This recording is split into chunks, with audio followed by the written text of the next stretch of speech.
Hi, good morning. ഞാൻ രാവിലെ മുട്ടയുടെ ഒരു ചെറിയ വിഭവം കാണിക്കാനാണ് വന്നത്. മുട്ടയുടെ വിഭവം കാണിക്കാനല്ല, നമുക്ക് മുട്ട എങ്ങനെ ഉപയോഗിക്കാം എന്നുള്ളതിനെ കുറിച്ചിട്ട്. നമ്മൾ മുട്ട കഴിക്കാറുണ്ട്, പക്ഷേ ആ മുട്ട കഴിക്കുന്നത് എങ്ങനെയാണെന്ന് വെച്ച് കഴിഞ്ഞാൽ, മുട്ടയെന്ന് പറയുന്ന ഒരു പോഷകാഹാരമാണ്, നമ്മുടെ ഒരു ന്യൂട്രീഷ്യൻസിൻ്റെ കലവറയാണ്. ഏറ്റവും കൂടുതൽ ന്യൂട്രീഷ്യൻസ് ഉള്ളതാണ് മുട്ട. പക്ഷേ അത് നമ്മുടെ കുഞ്ഞുങ്ങൾക്കൊക്കെ കൊടുക്കുമ്പോഴാണെങ്കിൽ ശരി തന്നെ നമ്മൾ ബോയിൽ ചെയ്ത് നല്ലപോലെ 10 മിനിറ്റ് പുഴുങ്ങി അത് നല്ലപോലെ വേവിച്ചതിന് ശേഷമാണ് കൊടുക്കുന്നത്. അപ്പോൾ തന്നെ അതിനകത്തുള്ള പോഷക കണ്ടൻറ്റൊക്കെ കൂടുതൽ നമുക്ക് നഷ്ടപ്പെടുത്തിയിട്ടാണ് കൊടുക്കുന്നത്. നമ്മുടെ കുഞ്ഞുങ്ങൾക്ക് മുട്ട കൊടുത്തിട്ട് വേണ്ടുന്ന ഗുണങ്ങൾ കിട്ടാതെ വരുമ്പോൾ അമ്മമാർ തന്നെ പറയാറുണ്ട്, ഞാൻ കുഞ്ഞിന് ഡെയിലി മുട്ട കൊടുത്തിട്ടും കുഞ്ഞിന് മാറ്റമൊന്നുമില്ലല്ലോ. സംഭവം എന്ന് പറഞ്ഞാൽ നമ്മൾ മുട്ട കംപ്ലീറ്റ് ആയിട്ട് അതിൻ്റെ പോഷകം ഇത് കളഞ്ഞതിന് ശേഷമാണ് നമ്മൾ ആ മുട്ട നമ്മൾ കഴിക്കുന്നത്. കറി വെച്ചിട്ടാണെന്നില്ല, നമ്മൾ കറി വെക്കുമ്പോൾ ആദ്യം അത് ബോയിൽ ചെയ്ത് നല്ലപോലെ പുഴുങ്ങി പിന്നെ അതിനെ മുട്ടയുടെ മസാലയ്ക്കകത്തിട്ട് വീണ്ടും വേവിച്ച് അപ്പം തന്നെ അതിൻ്റെ ഗുണങ്ങളെല്ലാം പോവാണ്. മുട്ടയെന്ന് പറയുന്നത് ഒരുവിധം എല്ലാ നമ്മുടെ ശരീരത്തിലേക്ക് വേണ്ടുന്ന വൈറ്റമിൻസ്, ന്യൂട്രീഷൻസ് എല്ലാം കിട്ടുന്ന ഒരു സംഭവമാണ്. എന്തുവാ, വൈറ്റമിൻ എ, ഡി ഒക്കെ ഉണ്ട്, B12 ഉണ്ട്, B2 ഉണ്ട്, കാൽസ്യം, പൊട്ടാസ്യം, സോഡിയം ഉണ്ട്.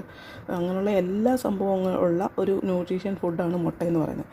അത് എങ്ങനെ അതിൻ്റെ ഗുണങ്ങൾ കളയാതെ നമുക്ക് കിട്ടാമെന്നുള്ളതാണ് നമ്മൾ നോക്കുന്നത്. അപ്പോൾ നമ്മൾ ഓവറായിട്ട് വേവിച്ചിട്ടാണ് കുഞ്ഞുങ്ങൾക്ക് ഈ മുട്ട കൊടുക്കുന്നത്. ഇല്ലെങ്കിൽ പിന്നെ നമ്മൾ എന്ത് ചെയ്യുന്നത്, ചില ആൾക്കാർ പച്ചമുട്ട കഴിക്കും. ഒരു കാരണവശാലും പച്ചമുട്ട കഴിക്കരുത്. കാരണം പച്ചമുട്ട എന്ന് പറഞ്ഞു കഴിഞ്ഞാൽ മുട്ടയുടെ ഷെല്ലിൽ, നിങ്ങൾക്ക് മുട്ട എടുത്ത് വെച്ച് നോക്കുമ്പോൾ കാണാം, മുട്ടയുടെ ഷെല്ലിൽ നിങ്ങൾക്ക് പോലും കാണാൻ പറ്റാത്ത രീതിയിൽ ചെറിയ ചെറിയ ചെറിയ നമ്മുടെ ശരീരത്തിലെ ഈ രോമകൂമങ്ങളുടെ ഹോൾസ് പോലെ തന്നെ മുട്ടയിലും ഉണ്ട്. അപ്പോൾ ഇതിൽ കൂടെ നമ്മുടെ ഈ വെളിയിലുള്ള ബാക്ടീരിയാസ് അകത്ത് കിടന്നിട്ട് മുട്ടയ്ക്ക് ഉള്ളിൽ ബാക്ടീരിയാസ് ഉണ്ടാകും. അതാണ് മുട്ട ഇങ്ങനെ കഴിക്കുമ്പോൾ നമ്മൾ പച്ചയ്ക്ക് മുട്ട കഴിക്കരുത് എന്ന് പറയുന്നത്. ഇങ്ങനെ കണ്ടോ, ഇങ്ങനെ ഇരിക്കുന്ന സംഭവത്തിനകത്തൂടെ ബാക്ടീരിയാസ് ഉള്ളിലുണ്ടാകും. അതപ്പോൾ നമ്മുടെ ശരീരത്തിലേക്ക് കിടന്നിട്ട് നമുക്ക് ആ ശരീരത്തിൽ ദോഷകരമായിട്ട് ബാധിക്കും. ഇപ്പോൾ ഞാനിപ്പോൾ നിങ്ങൾക്ക് കാണിച്ചു തരാൻ വന്ന പോച്ചഡ് എഗ്സ് ആണ്. ആ എഗ്ഗ് ഇങ്ങനെ ഞാൻ ഇപ്പോൾ കാണിക്കുന്ന പോലെ തന്നെ നിങ്ങൾ ടർക്കിഷ് വിഭവങ്ങളൊക്കെ ചെയ്യുമ്പോൾ അവർ കൂടുതൽ ഇങ്ങനെയൊക്കെയുള്ള കാര്യങ്ങളാണ് ചെയ്യുന്നത്. അപ്പോൾ നമ്മുടെ ആരോഗ്യം നല്ല രീതിയിൽ നമുക്ക് സംരക്ഷിക്കണമെങ്കിൽ നമ്മൾ കുറച്ചൊക്കെ മെനക്കെട്ട് വേണം നമ്മൾ ആഹാരങ്ങൾ ഉണ്ടാക്കാൻ. ഇപ്പം ഞാനൊരു എഗ്ഗിൻ്റെ റെസിപ്പി, ഇപ്പോൾ പോച്ചഡ് എഗ്സിൻ്റെ റെസിപ്പി ഞാൻ കാണിച്ചു തരുന്നുണ്ട്. ഈ എഗ്ഗ് ഇതുപോലെ ആക്കി നിങ്ങൾക്ക് വെച്ചതിന് ശേഷം ഇത് ബുൾസയുടെ പരുവത്തിനെടുക്കാം. അതേപോലെ തന്നെ നമുക്ക് കുറച്ചും കൂടെ ബോയിലാക്കിയതിന് ശേഷം ഉണ്ണി വേവിച്ചിട്ടെടുക്കാം. എന്നിട്ട് നമ്മളിങ്ങനെ ആക്കി വെച്ചതിന് ശേഷം നമ്മൾ വേറെ സെപ്പറേറ്റ് മസാലയോ വേറെ ഗ്രേവിയോ ഒക്കെ ഉണ്ടാക്കിയതിന് ശേഷം നമ്മൾ കറി സെർവ് ചെയ്യാൻ നേരം ഇതിലെ നമ്മളാക്കി വെക്കുന്ന പോച്ചഡ് എഗ്സ് ഒരെണ്ണം ഒരു പാത്രത്തിൽ വെച്ച് അതിൻ്റെ മണ്ടയ്ക്ക് മസാലയും റെഡിയാക്കി വെച്ചിട്ട് നമ്മൾ സെർവ് ചെയ്യുകയാണെന്നുണ്ടെങ്കിൽ ആ മുട്ടയുടെ ഗുണങ്ങൾ നമുക്ക് നഷ്ടപ്പെടത്തേയില്ല.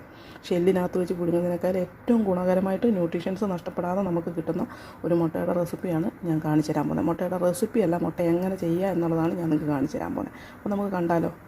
അതിനുവേണ്ടി ഞാൻ ആദ്യം ഒരു പാത്രത്തിനകത്ത് കുറച്ച് വെള്ളം വെച്ചിട്ടുണ്ട്. ഈ പാത്രത്തിനകത്ത് വെള്ളം വെക്കുമ്പോൾ പ്രത്യേകം ശ്രദ്ധിക്കുക, ഈ വെള്ളം തിളയ്ക്കരുത്, ഇങ്ങനെ ബബിൾസ് വരികയാകാവൂ. ബാക്കി എങ്ങനെയാണെന്ന് ഞാൻ കാണിച്ചു തരാം. ഞാനിവിടെ 2 മുട്ടയാണ് ചെയ്യാൻ പോകുന്നത്. അപ്പോൾ ആദ്യം ഒരു മുട്ട എടുത്തിട്ട് ഇങ്ങനെ ഒരു അരിപ്പയ്ക്കകത്തോട്ട് ഇങ്ങനെ ഒഴിക്കുമ്പോൾ നിങ്ങൾക്ക് കാണാം അതിനകത്ത് ഓവർ വാട്ടർ കണ്ടൻറ്റ് ഉണ്ടെങ്കിൽ അത് പോയി കിട്ടാൻ വേണ്ടിയിട്ടാണ് അങ്ങനെ ഒഴിക്കുന്നത്. ഒരുപാട് നേരം വെച്ചേക്കരുത്. വാട്ടർ കണ്ടൻറ്റ് പോയി കഴിഞ്ഞിട്ട് മുട്ടയെ നമുക്ക് വേറൊരു പാത്രത്തിലേക്ക് അതിൻ്റെ ഉണ്ണി പൊട്ടാതെ ഇങ്ങനെ മാറ്റി കൊടുക്കണം. ഓക്കെ, ഇനിയാണ് നമ്മൾ ചെയ്യാൻ പോകുന്നത്. അപ്പോൾ നമ്മളൊരു പാത്രത്തിൽ കുറേ വെള്ളം വെച്ചിട്ടുണ്ട്. തീ കറക്റ്റ് ആയിരിക്കണം. നമ്മൾ ഒരുപാട് തിള വരരുത്. വെള്ളത്തിന് തിള വന്നു കഴിഞ്ഞ് കഴിഞ്ഞാൽ ശരിയാവത്തില്ല നമ്മൾ ചെയ്യുമ്പോൾ. എന്നാൽ നമുക്ക് ഇങ്ങനെ ബബിൾസ് വരുന്ന ഒരു പരിവമുണ്ട്. ഇങ്ങനെ അടിയിൽ നിന്ന് ഇങ്ങനെ ഉണ്ടോ ബബിൾസ് വരും. വെള്ളം വെട്ടി തിളയ്ക്കരുത്. ആ സമയത്ത് നമ്മൾ കുറച്ച് വിനാഗിരി, ആപ്പിൾ സൈഡർ വിനാഗിരിയാണ് ഞാൻ ഒഴിക്കുന്നത്. കുറച്ച് വിനാഗിരി നമ്മൾ ആ വെള്ളത്തിലേക്ക് ഒഴിച്ചു കൊടുക്കുക. ഈ വിനാഗിരി ഒഴിക്കുന്നത് എന്തിനാണെന്ന് വെച്ച് കഴിഞ്ഞാൽ, അത് ഞാനിപ്പം ഇത് ചെയ്യുമ്പോൾ ഞാൻ കാണിച്ചത്. ഇപ്പോൾ വിനാഗിരി ഒഴിച്ചു. ഇനി നമുക്ക് ഈ വെള്ളത്തിന് നല്ല ചുറ്റിച്ച് കൊടുക്കണം. അതിൻ്റെ സെൻറ്റർ ഭാഗത്തൊരു കുഴി വരും. അതേപോലെ നമ്മൾ ആ വെള്ളത്തിന് ചുറ്റിച്ച് കൊടുക്കുക. നല്ലപോലെ ചുറ്റിക്കണേ.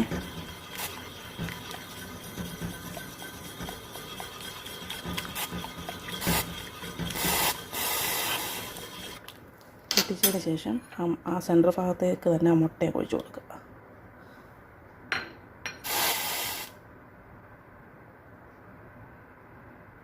കണ്ടോ, മുട്ട എങ്ങോട്ട് സ്പ്രെഡായി പോകത്തില്ല. അതിനാണ് നമ്മൾ ആ വിനാഗിരി ഒഴിക്കുന്നത്.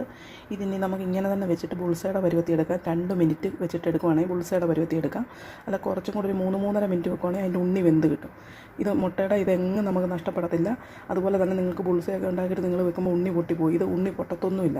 കറക്റ്റ് ആ ഉണ്ണി നല്ലപോലെ ഒരു കുറച്ചും കൂടെ ആ ബുൾസയുടെ പരുവത്തിനൊക്കെ കുറച്ചുകൂടെ വെന്ത് നല്ലൊരു ടേസ്റ്റിൽ തന്നെ നമുക്കത് കിട്ടും. അപ്പം നിങ്ങളിത് ഇതുപോലെ തന്നെ ചെയ്ത് നോക്കണം. ഇത് പുറത്തെടുത്തിട്ട് ഞാൻ കാണിച്ചു തരാം. ഞാൻ ഇത് 2 മിനിറ്റ് വെള്ളത്തിൽ തന്നെ ഇടുമ്പോൾ എനിക്കിത് ബുൾസേ പോലെ എടുക്കാനാണ്. എന്നിട്ട് ഞാൻ കാണിച്ചു തരാം. ഇത് നമുക്ക് വെള്ളത്തിൽ നിന്ന് എടുക്കാം. കണ്ടോ, വെള്ളത്തിൽ നിന്ന് എടുക്കുമ്പോൾ ഇങ്ങനെയായിരിക്കും ഉണ്ടാവുക. ഇത് ബുൾസയുടെ പരുവാണ് കേട്ടോ. ഇത് അകം കുത്തായിട്ടില്ല അധികം. അപ്പം ഇതിനകത്തൊന്നും നമുക്ക് കണ്ടോ മുട്ട എങ്ങും സ്പ്രെഡായി പോകത്തൊന്നുമില്ല. ഇത് മുട്ടയിലുള്ള വാട്ടർ കണ്ടൻറ്റാണ് ആ പതഞ്ഞ് കിടക്കുന്നത്. അപ്പോൾ മുട്ട നമുക്ക് ഇതുപോലെ ആക്കിയെടുക്കാം. കണ്ടോ, പൊട്ടിപ്പോത്തൊന്നുമില്ല. നമ്മൾ ബുൾസൈ ആക്കുമ്പോൾ പൊട്ടിപ്പോത്തില്ല. ഇത് ഞാൻ എടുത്തിരിക്കുന്നുണ്ട് ബുൾസൈയുടെ പരുവത്തിലാണ്. ഇനി ഇത് വെച്ചിട്ട് എനിക്കൊരു ബ്രെഡിൻ്റെ സാൻഡ്വിച്ചാണ് ഉണ്ടാക്കാനുള്ളത്. അത് അന്നേരം ഞാൻ കാണിച്ചു തരാം നിങ്ങൾക്ക്. അപ്പോൾ അതാണ്ടേ, ഇതാണ് പോച്ചഡ് എഗ്സ് എന്ന് പറയുന്നത്. ഇത് ബുൾസൈ പോലെയാണ് ഞാൻ എടുത്തിരിക്കുന്നത്, സാൻഡ്വിച്ച് ആക്കാൻ വേണ്ടിയിട്ടാണ്. അപ്പോൾ ഇതേപോലെ നിങ്ങൾക്ക് നിങ്ങളുടെ മക്കൾക്കാക്കി കൊടുക്കാം, വലിയവർക്കും ഇങ്ങനെ ആക്കി കഴിക്കാം. ഓരോ തവണ ഇങ്ങനെ വെള്ളത്തിലേക്ക് ആക്കുമ്പോഴും ഇതിങ്ങനെ ഇപ്പം വെള്ളം തിളയ്ക്കുന്നത് ഇനി ഒഴിക്കുന്നില്ല, അതുകൊണ്ട് ഇത്രയും തിള വരരുത്, ബബിൾസ് വരികയാകാവൂ. ഓരോ തവണ നിങ്ങൾ മുട്ട ഒഴിക്കുന്നതിന് തൊട്ട് മുമ്പ് കുറച്ച് വിനാഗിരി ഒഴിച്ചു കൊടുക്കണം. എന്നിട്ട് ഇതിനകത്ത് ഇനി ഉപ്പും കുരുമുളകും ചേർത്തിട്ട് നമുക്ക് കഴിക്കാം. ഇങ്ങനെ വെറുതെ വേണേലും കഴിക്കാം, ഭയങ്കര ടേസ്റ്റാണ്. മുട്ടയുടെ എല്ലാ ഗുണങ്ങളും നമ്മുടെ ശരീരത്തിൽ കിട്ടും.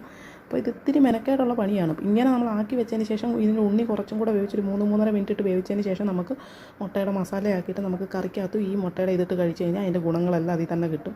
നിങ്ങൾ കാണുന്നതാണ് എൻ്റെ റെസിപ്പി. ഒരുവിധം മുട്ടയുടെ എല്ലാ റെസിപ്പികളും ഞാൻ പൊട്ടിച്ചൊഴിച്ച മുട്ടയാണ് ഉപയോഗിക്കാറുള്ളത്.